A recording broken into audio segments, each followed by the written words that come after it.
Good afternoon, everybody. Welcome to another adventure out in the African bush. A very hot day, a nice strong breeze actually coming in. And we started our afternoon with a little male steenbok who is just minding his own business, taking himself through all the shady spots and nibbling on all of the yummy little leaves that he can find. What a minute way to start a sunset safari. It's a gorgeous day to be out in the bush, and we're off to a good start. My name is Tess. Behind the camera is Gert. Thank you so much for joining us on our adventure this afternoon. We don't know yet what our exact plans are because we never do out in the bush. But it's always good to start with some of the smaller things. There's a pair of steenbok here. They are splitting up, dividing to conquer, keeping their territory safe. But we are going to be visiting some of the waterholes because it is so hot. We're the right decision to come down to the waterhole. I'm keeping my voice down because I don't want to startle this giraffe as it's having a drink. But this is a pretty rare moment.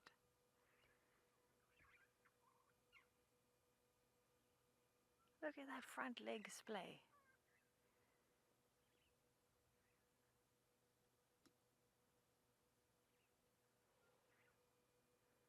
A very particular adaptation in the giraffe.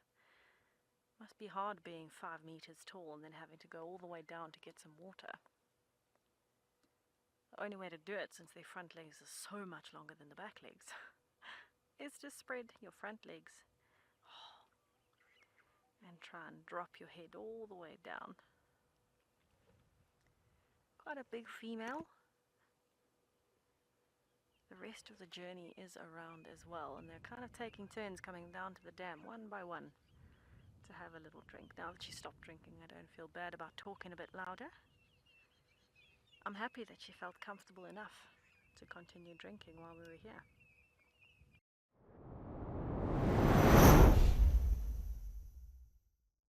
Elephant are very protected species. You cannot reduce. The only thing that you can do is to translocate from one area to another, from one reservoir to another. That can happen, but we tend to see more elephant. What calculates elephant? You just look at the environment. It will tell that number of an elephant that in a reserve, the habitat itself, it cannot really host the number. Start to debarking, pushing trees. That is one of the elements that shows the population of elephant is very high. And the cause of it is because the trees itself, they cannot produce enough food or healthy food to the number of the elephant that we have here. And the trees, they protect themselves because due to all species that browse, including elephants, including impala, kudu, giraffe, buffalo, more etc., that can eat leaves, so that it tells the ground is too small. Even if you can extend the area, but the number is growing very fast of elephant population. And the reason behind that, nothing hunts elephant in the area. And they operate in families orientated, very much protective. They cannot allow any cats to hunt within them because of the family orientated. But sooner or later, you never know, when the elephants start to have less food around in the area, they'll start to break up into very small units. Is where they start to be weak, is where lions populations, they will start to hunt. And it means that if a lion start to hunt buffalo elephant in the area, the population of lions is going to be really grafting high, because it will be healthy food for them, more food. If they kill an elephant, they can be there for a week. If they move all day, all 7 days, they'll have food. And that it will encourage the production of a lion's populations to grow. So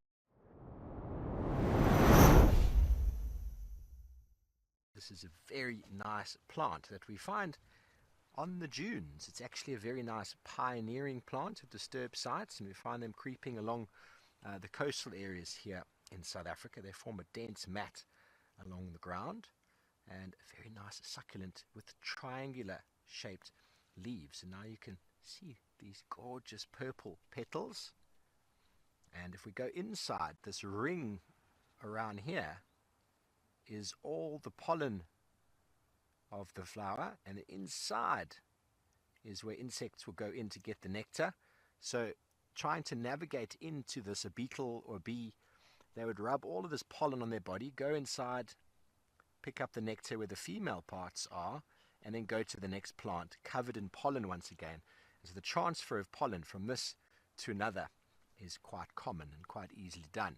You can imagine climbing in there. The body of the organism would just get completely covered in the male part of the flower. So this is known as the sour fig, also known as the Cape fig, or sierveig in Afrikaans. And we find this along the coastal areas, and it's quite helpful because the plant itself has got lots of medicinal properties, lots of medicinal value. And if you got stung by a blue bottle, which I did many times as a youngster, you just run up to the dune, grab some of the leaves, break the leaves. It's very soft and fleshy, and there's a nice pulp inside, like a clear latex, and you just apply that directly to the bite.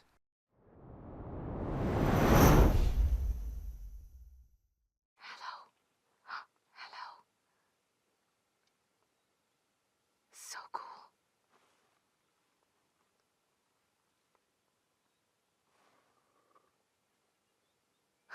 You can see those false eyes at the back. That tells us most definitely we're looking at a pearl-spotted owlet.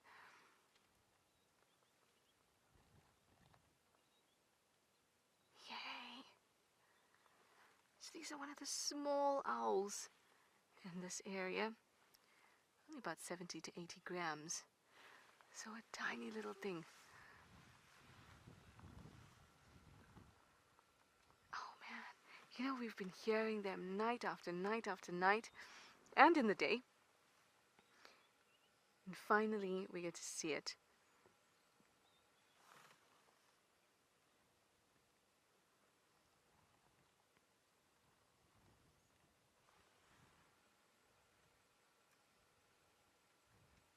And like all birds, it looks as if its head is moving around a lot, but actually it's its body moving, accommodating for the movements of that branch, that the head can stay as still as possible while it looks down for potential prey.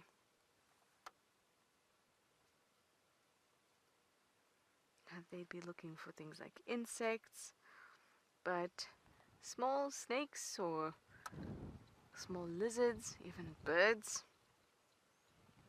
small rodents, they aren't out of the realm of possibility for the pearl-spotted owlet.